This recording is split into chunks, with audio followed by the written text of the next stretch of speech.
Good evening, everybody. It's Thursday, April 9th, and this is Nighttime Mathematics Radio. Show always has the same format. You tweet your questions to me at Night Math Radio on Twitter, and I'll try to answer them live here on the air. We're on weeknights at 9 p.m. Pacific Time, so if you've got problems in this strange world where the homework goes on and on and on, but the classes have all stopped, just drop on by Twitter and shoot me a question. Now, we got a question already that came in earlier from Twitter, but we'll hang on to see if a few more come in. We'll be back in about 1 minute with the answer to that question that came in then. It's the one we mentioned in the video title. This is, what's the deal with these other four trig functions? Sine and cosine I can understand, but what's the deal with tangents, cotangents, secants, and cosecants?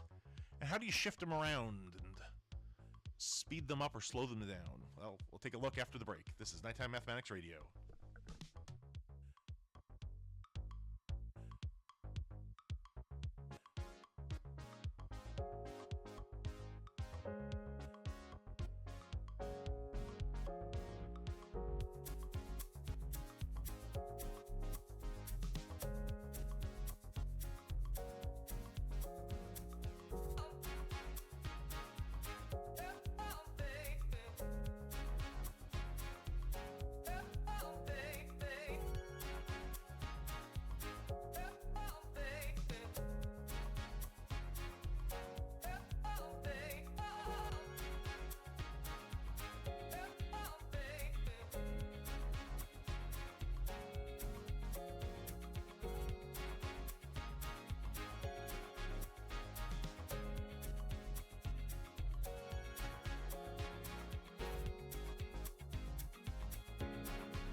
Welcome back, everybody. This is Nighttime Mathematics Radio. Let's take a look at that question that came in over the Twitter earlier. Question looks like this.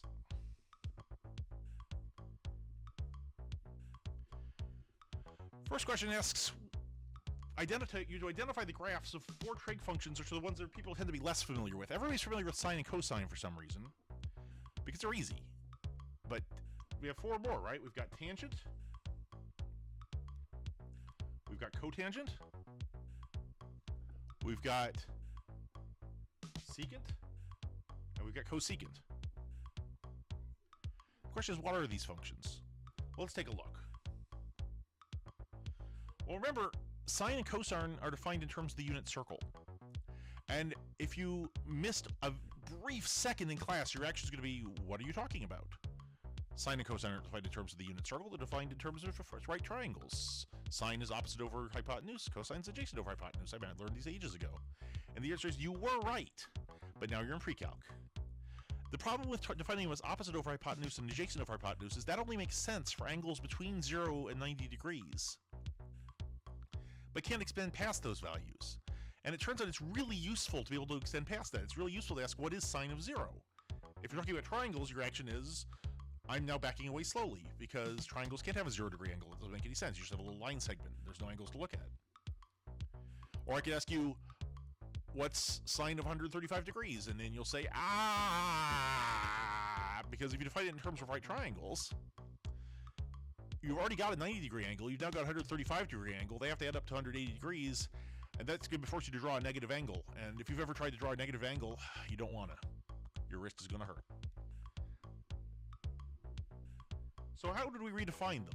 And the answer is we took a circle of radius 1. And the cool thing is it almost doesn't have to be radius 1, because every circle is similar to every other circle. So if we're going to take ratios, everything is easy. But let's look at this circle of radius 1. So here's my radius 1. And ask, what are the x and y coordinates of this point if I know this angle in here? And you know, up above I called the argument of these things x, but there's a problem here that if I want to talk about x and y coordinates, I don't want to call the angle x, because then my brain's going to hurt. And that happens a lot, so we don't want it to happen here. So what we're going to do instead is this. We're going to say this. We're going to say, let's use a Greek letter. And that way I can use Greek letters for my angles, Latin letters for my coordinates, and I won't get confused. So I'll call this theta. Theta looks like a 0 with a slash through the middle, like that. Now I can say, well, what are my x and y coordinates here? And you notice I put this in the first quadrant here. So both x and y are positive for here. And so I can say, well, that's easy enough. X is that length there, y is this length here. And since if I remember how trig functions are defined in terms of triangles, I can say, great, well, opposite over hypotenuse is y over 1, or just y, and that's sine theta. So the y coordinate is just sine theta. And my x coordinate, I can say, well, what's my x coordinate? And the answer is, well, x over 1, which is just x, is adjacent over hypotenuse, so that must be cosine theta.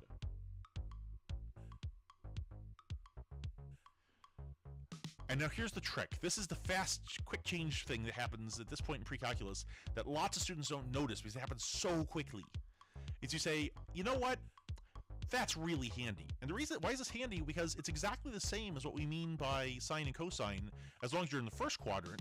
But now I can leave the first quadrant. So what I say is, instead of saying, well, cosine and sine are defined in terms of ratios of triangle lengths, I could say, let me just define cosine theta and sine theta to be the x and y coordinates of a point on the unit circle. That's exactly the same thing as long as you're in the first quadrant, but now I can leave the first quadrant. Now I can go way over, I can go up here. Before, this is pi over 2, or 90 degrees. Before, if I asked you what sine and cosine of 90 degrees were, and you tried to draw it with a triangle, you'd sort of go, and realize you couldn't do it. Now it's easy. After all, cosine pi over 2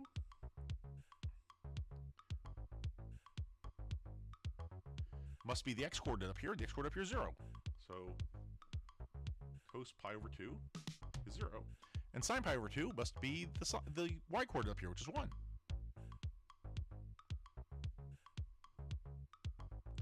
And now you can do this with every point in the circle. You can do it with any arbitrary argument I put in there. Because you can go around the circle as many times as you want. That's easy. So what about these others? What are the others? Well, once you define sine and cosine in terms of not angles, sorry, not lengths of a triangle, but positions in the unit circle, you can define everything else in terms of them. So how do you define tangent theta? Well, before, remember, we said it was opposite over adjacent. Now what we're going to say is, well, if by opposite I mean sine theta, and by adjacent I mean cosine theta, this will just be sine theta over cosine theta. And notice something cool about this. You actually have a way of thinking about this that you already knew before you ever took pre-calc. In fact, you knew it before you took algebra 2. This is, after all, y is the rise of this line segment I just drew, going to the point in the edge. X is the run. This is just the slope of that radius I drew.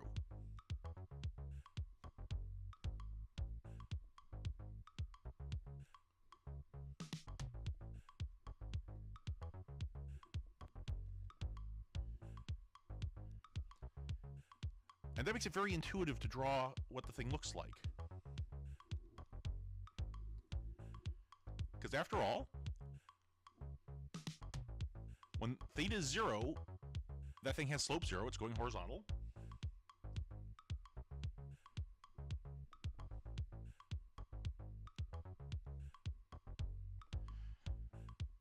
It initially goes up quite quickly. And then it takes off. Why? Because remember, when you're at, say, 45 degrees, or pi over 4, when you're at 45 degrees, or pi over 4, then the y and the x values are equal. So that hits 1 there. And by the time you get to pi over 2, the slope becomes infinite. It goes as high as you like as you go up towards pi over 2. It isn't even defined at pi over 2. Right? Pi over 2, cosine is 0. So sine over cosine is undefined. It's something over 0. So you have an asymptote there. And exactly the same thing happens if you move the other direction. As I move downwards, I go through negative slopes. Until I blow up in negative pi over 2, where I'm pointing almost straight down. And that's something cool happens as you go across pi over 2. If you think about what the slope of this line looks like, it gets steeper and steeper and steeper and steeper. It goes to higher and higher values. It becomes undefined briefly. And now we have a huge negative slope. The moment we go past pi over 2, we have a huge negative slope. And in fact, this thing repeats.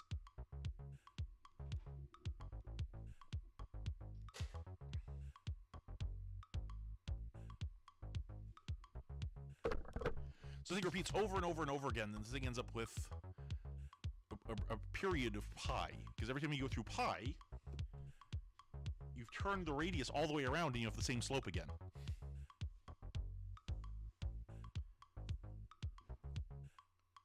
So tangent theta has period pi, and it looks like this. And in the problem that was sent to me over Twitter,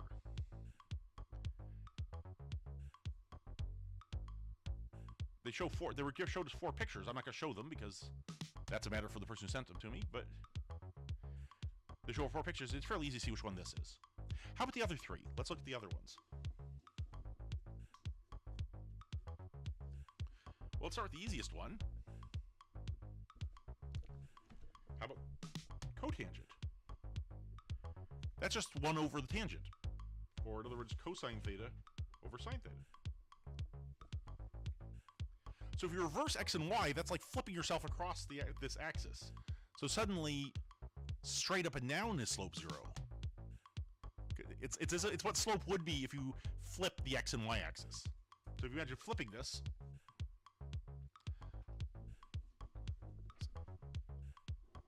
suddenly the blow-up point is 0. Because after all, it's 0, sine is 0. Sine 0 is 0, so the thing blows up right there.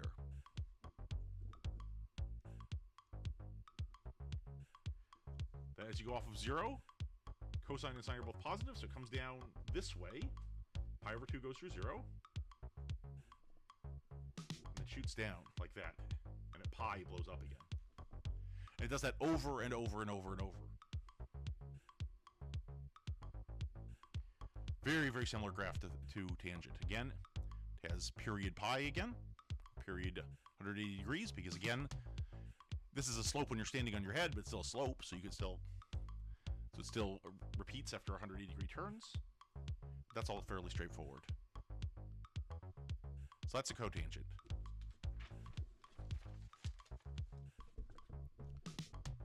How about the other 2? How about secant and cosecant? Well, secant theta is defined as 1 over the cosine theta. So hopefully you remember what cosine looks like. This is just the x value as you go around the circle. So it starts at 1, because when you're at 0 degrees, you're right out at 1, 0. You go down, you come 0 at pi over 2. You become minus 1 at pi. Then you go back up again. You're back up at 1 again at 2 pi. Looks like that. And the same thing happens in the other direction. So this is period 2 pi, because after all, you have to go 2 pi to go all the way around the circle and get back where you started. So what does the... So then, given that that's what cosine looks like, what does cosecant look like? And the answer is, well, it blows up wherever the thing goes through 0. Because after all, 1 over 0 is, again, undefined. So it's undefined everywhere the cosine function goes through 0. And remember, 1 over a number between 0 and 1 blows up. So this thing blows up in here. It comes back in from the bottom. Blows up here. It touches exactly at the points where this thing is 1 or minus 1. Because 1 over 1 is 1. 1 over minus 1 is minus 1. So it looks like this. And so on. Just gotta touch it there. So this thing out here is your secant. And I'll leave the cosecant as an exercise for the reader. It's exactly the same thing but shifted a little bit. Because after all, sine is exactly the same thing as cosine but shifted a little bit. Okay, that's the graphs. Let's take a little break. When we come back for the break, I'll talk about how to do shifts of these things. So it's easy enough to look. Now we know what, say, tangent of theta looks like. But how can I get to tangent of 2 theta plus pi? Turns out we hardly have to think. I'll talk about this right after the break. Okay, we'll be back in a few minutes.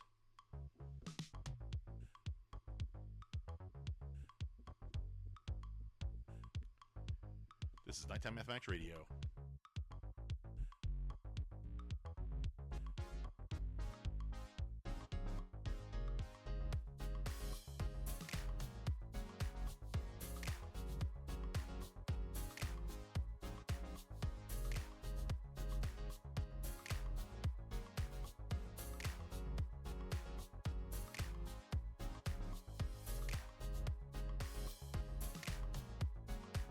Once again, this is Nighttime Mathematics Radio. If you have any questions, feel free to tweet them to me at Night Math Radio on Twitter, and I'll get to them during the show, or if I can't get them today, I'll get them to them tomorrow.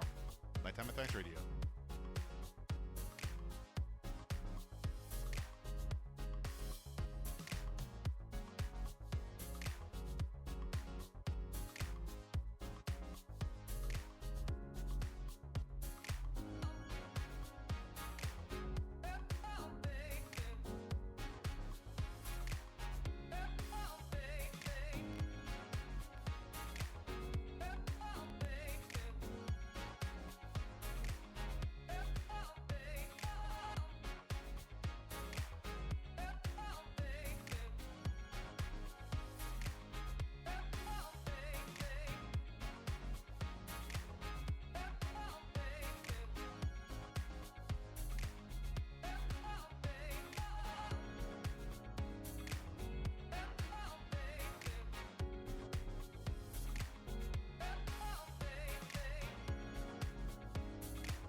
Welcome back, everybody, to the second part of the show. Let's look at how we shift these things. Now, a lot of the rest of our questions look like this. They say, how do you figure out what the period of this thing is, and how do you figure out what the shift is? And there's a trick to this. The first trick is you want to factor out the coefficient of the variable, whether it be x or theta or what have you. Look like this. After all, if we factor 2 out of pi, we get pi over 2. Why do we do this? Because the way you figure out the shift is you have to ask, what do I have to plug in to get for the argument of tangent to be 0? That tells you where your shift is. So, for example, I see here, if I want this thing to be 0,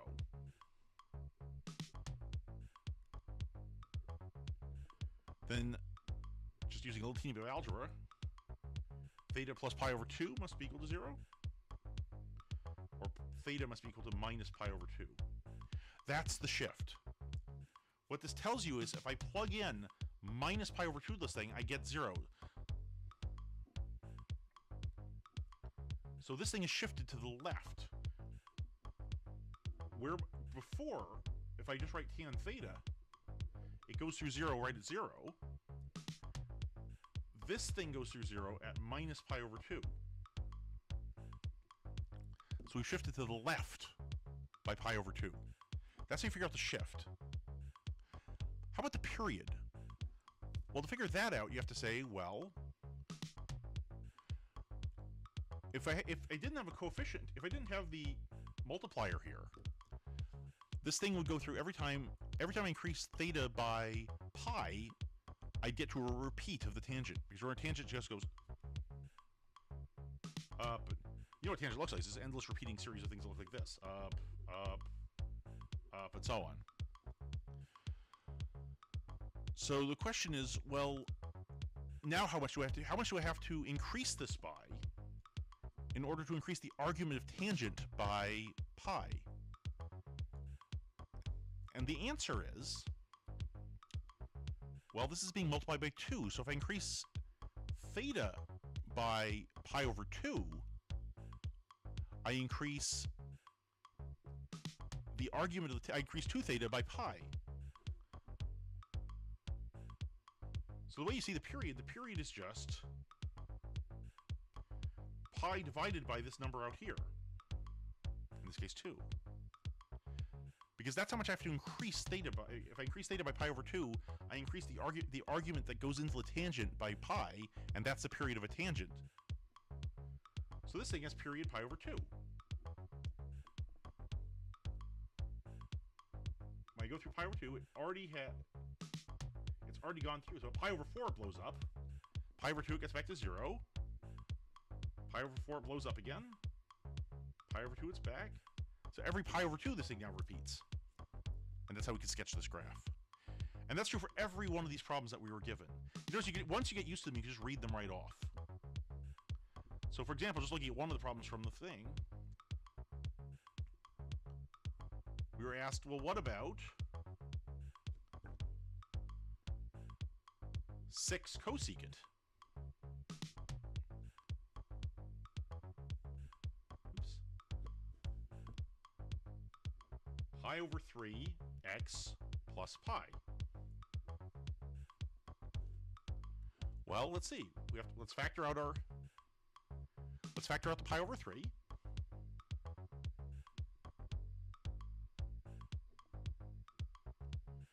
What do I have to multiply pi over 3 by to get pi? Well, 3. So just as last time, we've shifted. Last time, remember, the thing that was in here was pi over 2, so we saw that we shifted to the left by pi over 2. This time, the thing in here is 3, so we've shifted to the left by 3, because if I plug minus 3 in, the argument to this thing becomes 0, and that's how you figure out your shift. What's the period? Well, the period of cosecant, remember, is 2 pi. So how much do we have to increase x by to increase the argument by 2 pi? Well, we have to increase it by 2 pi divided by that multiplier. So it's 2 pi divided by pi over 3. And before you get a headache, remember, you know how to divide fractions. That's 2 pi over 1 times the reciprocal. Because remember, after all, dividing fractions is dividing fractions is dividing fractions. It doesn't matter whether I draw a fraction bar or not. It's the same thing. The pi's cancel, and I get 6. So this thing is period 6. If I increase x by 6, then I've increased the argument by 2 pi, and so I've gone through one complete cycle of the cosecant. That's how you do all of these. That's how you do every last one of these things. Hopefully that helps you out with the problems you're seeing there below.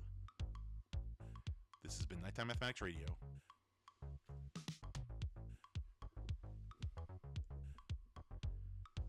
Well, folks, it looks like we're coming up to the end of the show. It's a pleasure having you here. Let's take one last look at Twitter. Any new questions come in? Nope, looks like we're out of questions.